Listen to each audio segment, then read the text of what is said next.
hand, whatever it is. I know. I'm just gonna stick mine down here. I do the David Letterman thing. I'm just gonna pick my finger. All right. You hear me okay, right? Yes. All right. Live from North Myrtle Beach, South Carolina, TGD Radio presents the Product Showcase. All right.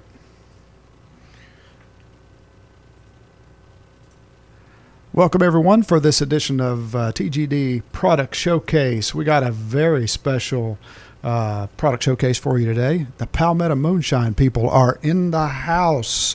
Zach and Lisa are here to tell us all about Palmetto Moonshine, a subject that's very near and dear to my heart, being an East Tennessee hillbilly and all. Might say I grew up on moonshine. I grew up around it. I'll put it that way. But you guys do it in a different way. You do it legally, and you basically pay the tax on it, right, Zach? You know, that's the only difference. We do it exactly the same way as they do in the woods. Just we pay our taxes on it so we can bring it to everyone else that hasn't had it. Yeah, that's so cool. I saw some pictures when we were at the World Am of your still, and it looks like the still that Tinker Hamilton had out behind my grandmother's place when I was a kid growing up. Did Tinker make your still? Quite possibly that, or maybe some of his relatives. You know, there's only a few great still makers out there. Yeah, you know, there's such a great heritage with the art of making moonshine and the history that's behind it. Obviously, here at Zeus, we also have a racing network, and it's steeped in racing history, and moonshine played a vital part in racing history. If you go back into the 30s and 40s, a lot of the money that funded the early days of racing was moonshine money, you know, and a lot of the guys that were racing that made good race car drivers honed their skills running moonshine. Mm-hmm. And now here we are, 2014, South Carolina, and you've got moonshine sitting on the table. Tell us a little bit about Palmetto Moonshine and how it all got started, Zach. I would love to. So, again, we are South Carolina's first legal moonshine distillery, and we were started by two crazy brothers named Trey and Brian Boggs out of Anderson, South Carolina. And we really have them to thank for the product that I've brought here today and everything that we have in our stores. It really all started with a news article that Trey Boggs had discovered, and it was about a moonshiner who had been arrested in that area. And it raised, the question to him, why in this day and age does moonshine still have the stigmatism that it has, with being illegal and bootlegging and everything else. So with a little bit of research and doing some due diligence, he actually found that South Carolina had actually legalized the production and sale of moonshine pending that you had the proper permits and were paying the proper taxes, of course. So through a few months of legal hoops and jumps, we were able to get legalized and permitted on a little 20-gallon still that is actually on display at our liquor store there in Anderson. So about a year later, we transformed a long-standing building, historical building in Anderson, South Carolina. Used to be home to Wells Fargo, and some of the old armored vehicles were actually first produced in that building. Anyhow, we took some time, got that building up to code, and there sits our 1,000-gallon still that all of our commercial moonshine is produced in today. Wow. That's cool. Let's talk about the process of making moonshine for a minute. You said you make it exactly the way it was made in the woods. When moonshine comes out of the still, it basically comes out in three parts or three grades. Talk about that just a little bit, if you would.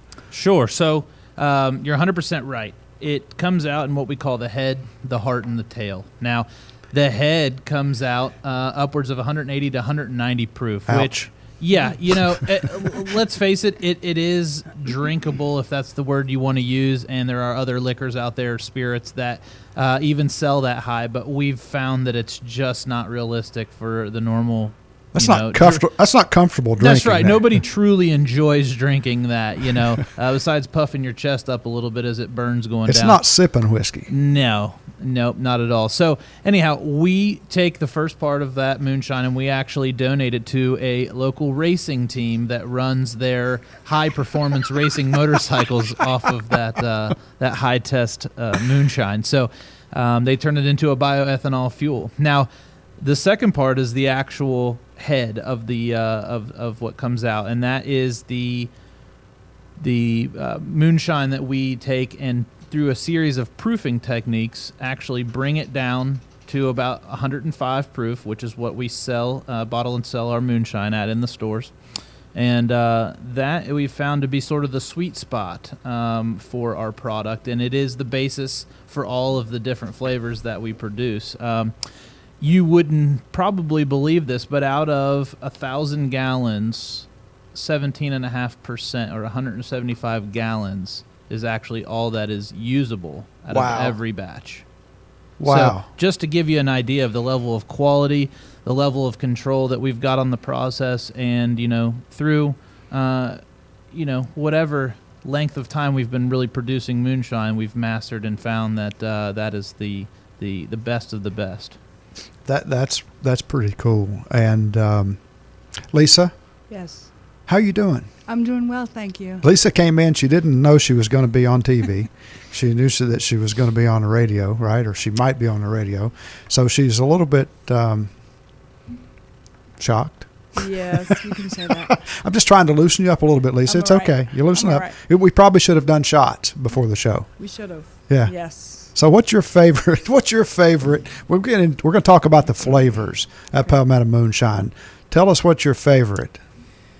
My favorite, I buy the White Lightning only because I'm able to mix it with whatever I want to mix it with. It's neutral, so it replaces any of your vodka, tequila, rum. So anything I want to make a mixed drink with, I can use the moonshine. So right off the bat, we settled the fact that Lisa drinks moonshine. Absolutely. It's part of my job. I got to tell you a quick little story. Every year for the past several years, we've done a show in Dawsonville, Georgia called the Moonshine Festival. And there's 150,000 people that'll come there for a 2-day event, more 40 Fords than you've ever seen in your life.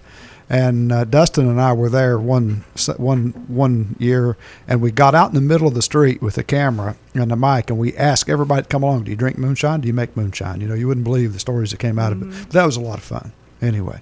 Let me add to that. They also do a nice car show there, right? Oh, yeah. Okay, so some of the gentlemen that actually go down and have their cars over at the Barbecue Beach Boogie, Yeah. that was over here put on by Cecil Chandler. Yeah. We're actually talking with Cecil now and are looking at doing a grand opening for Palmetto Moonshine in Myrtle Beach. We're actually looking at putting together a bootlegger era car show in tandem with our grand opening and kicking it off like that. Actually, That'd be great. We can probably help you with some of that because we got a lot of connections with guys with bootlegger cars, and that would be great. That'd be awesome. Moonshine cars and stuff. Charlie Mincy was a moonshiner he started hauling moonshine when he was 12 or 14, I can't remember, and did for many, many, many years, and then he went into NASCAR racing. He's still alive, still able to tell a lot of stories. And we were at this event in Dawsonville, and there was an old revenuer there, and he was probably 85 years old or so. And Charlie had one of his old moonshine cars there. So the guy goes up and he says, "I just want to take a look at this." And he's looking at the front of the car, and he said, "What are you doing that for?" He said, "I never saw the front of it. All I ever saw was the back."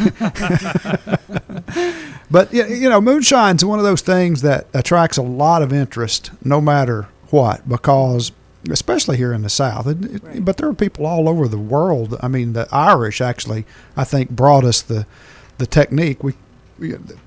Those guys are professional drinkers over there.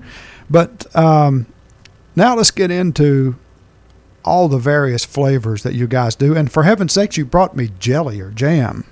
So there's still a lot to talk about here. There is. So, I want to say back to what Lisa said. You know, the White Lightning is really the star of our show. And when you come in, and we'll talk about this in a little bit, but when you come into our shop, and after you've had a chance to experience some of the different moonshine that we have available, we also teach you how to mix and make your own for those who are not sure. But off the bat, I'll go ahead and tell you our two newest flavors are Bloody Mary and Margarita. Wow. And I've actually brought a jar of our Blackberry for them to, or Blackberry. You got blackberry on the brine. That must be a great flavor. I've been having some Blackberry this morning. The Bloody Mary, I brought some of that for you all to enjoy today. Cool. But so in our store, we have the juice or mixes to make Bloody Mary and Margarita, blackberry, strawberry, peach, muscadine, scuppernong, and a few other various flavors that we'll leave it up to you to come into the store and check out. And I will mention that, a lot of folks have a lot of different recipes for their moonshine. There is one recipe that we have that is proprietary. It is our apple pie. And we certainly let everyone that comes in between the hours of 2 and 6 every day except for Sunday, we allow them to taste that and our other moonshine flavors that we have available. Now where are these locations or this location where that can be done? So the location is 4081 4081 South Kings Highway in Myrtle Beach, South Carolina. And if for those of you who are familiar, there's a Harley-Davidson dealership down there. Yeah. We are directly across the street, kind of diagonally from them, a standalone building.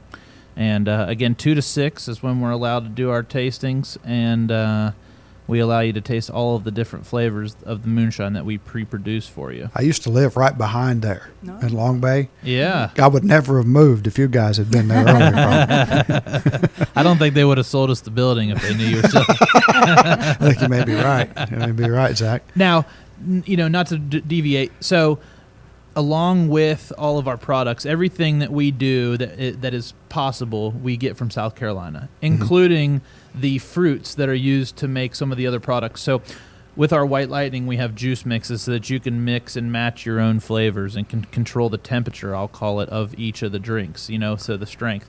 That same fruit that is used to make those juices, which are 100% juice, we use to make peach, blackberry, and apple pie jams. We've also got our own barbecue sauce, which has outstanding flavor, and we do allow you to taste all of those products as well when you come into the store. Awesome. Yep. So, and I've actually brought you a peach and an apple pie jam here to try today. There's a road trip on the horizon soon, and for you folks listening from other countries, that's just all the more reason for you to come to Myrtle Beach. This is a golf show. Palmetto Moonshine is here because we met them at the 2014 World Amateur Handicap Championship, the world's largest 19th hole at the Myrtle Beach Convention Center last week. Wanted to have them on the show. We thought this was very interesting and very appropriate, to have the moonshine on a golf show. Why not? Absolutely. And I will say, if for any of the listeners here that have a chance to get down here, if you come into our store and we'll mention this show, we'll make sure that they get a free koozie when they come in the location as well. There you go, guys. Get a koozie. Palmetto Moonshine, is there a website? There is a website, and it is palmettomoonshine.com. Well, that's really appropriate, Easy. too, palmettomoonshine.com. Keep it simple. Phone number? I'm putting you guys on the spot here. Yeah. 843-238-2855. Cool stuff. Anything else you want to throw in before we wrap this baby up? I think it's important for folks to understand that when you come down, especially our first timers, we give you a really nice tour. We've got our retired 250-gallon still we named Gone Fishing. That is the original still we got our start making commercial moonshine on. We've got him in the store. We give a really informational little tour there that tells you a little bit about the history of the company. It tells you how moonshine is made, start to finish. And then we lead you over into the tasting process where you'll then get to taste the product. So I want people to understand it's more than just a walk into a liquor store. This is a neat experience. We are kid-friendly. Now, obviously, there's certain portions of that are not kid-friendly. However, families need not fear. There is a lot going on. They are welcome to taste the jams and the jellies and whatnot. And we are certainly accommodating to families just as well as anyone that comes in. So Interesting stuff. I mean, you got my attention, that's for sure. And you're going to participate in our breakfast at the Ryder Cup coming up the last day of the Ryder Cup. I think it's September 28th, which is Sunday morning, here from 8 to 1 in the studio. For anyone that wants to drop in, we'll be having Bloody Marys and other treats here. Breakfast at the Ryder Cup. Zach is coming to join us. Can I say something? Yes, Sorry. absolutely. I was just going to mention, too, with the Bloody Mary mix, they also make a good marinade. You can also marinate with them. Oh, that's a great idea. Chicken, shrimp, salad dressing. So it's very versatile. And see, I didn't know that you had barbecue sauce. That was a new one you just sprung on me. So I'm thinking you guys are you're really creative down there at Palmetto Moonshine. You really just need to come in for the full experience. Yeah. It's hard to put into words, and I'm looking forward to being here for the Ryder Cup brunch, if you will. Yeah. And we're going to be providing Bloody Marys and probably another flavor for that little venue as well. Yeah, there you go. Moonshine, the new mint julep for the golf industry. So, this is a classy sport, and we're introducing real class by bringing Palmetto Moonshine into the fold. Guys, I want to thank you for coming, being on our show today for this product showcase. Nice to have you, and I want you to know the mic's always open. You want to come back, you got announcements, you got new products, bring them by. We'll sample them. Awesome. Thank you so much. Thank you very much. All right, folks, this edition of the TGD Product Showcase is all about moonshine, one of my favorite subjects. Thanks so much for listening. PalmettoMoonshine.com.